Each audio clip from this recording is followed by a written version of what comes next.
Hai, saya Cantika Tompoiro. Pada video ini saya akan mensimulasikan tindakan pengkajian keperawatan gawat darurat pada pasien. Tujuannya untuk menilai mana pasien yang harus diprioritaskan terlebih dahulu dan untuk menentukan triase dari pasien. Sebelum melakukan tindakan, kita harus mempersiapkan alat dan bahan terlebih dahulu, selanjutnya mencuci tangan dan memakai APD. Yang pertama adalah airway.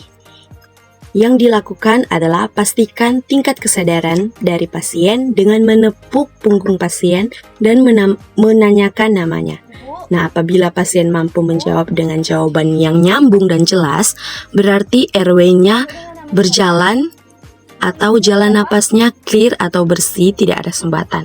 Nah, apabila pasien tidak sadar pada saat cek respon, tidak menjawab, berikan rangsangan nyeri.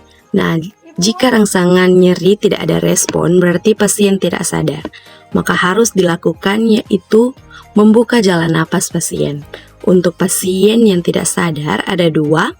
Yang pertama, memberikan tindakan manuver head lift chin lift yang dilakukan jika tidak ada fraktur atau trauma. Yang pertama, menekan kepala atau dahi, selanjutnya mengangkat dagu. Nah, tujuannya untuk membuka airway tanpa ada fraktur vertikal. Yang kedua yaitu manuver jaw thrust. Dilakukan dengan pasien yang mengalami tanda-tanda fraktur servikal.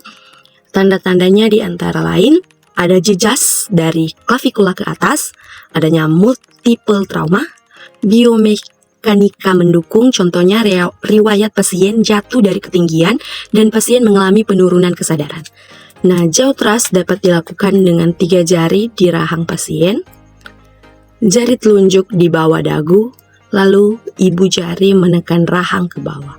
Sambil melakukan tindakan airway, kita bisa melihat apakah ada sumbatan atau tidak, contohnya benda asing di hidung atau di mulut, pendarahan atau hipervalisasi, lalu dengar suara napas. Masalah-masalah yang akan timbul pada airway bisa 1.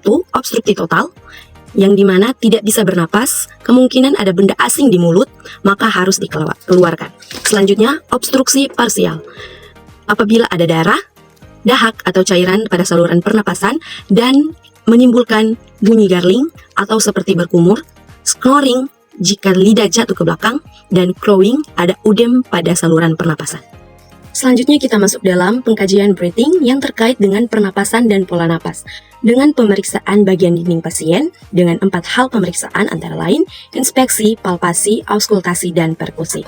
Untuk pemeriksaan inspeksi yaitu dengan melihat frekuensi napas berapa kali per menit dan dinding kanan simetris.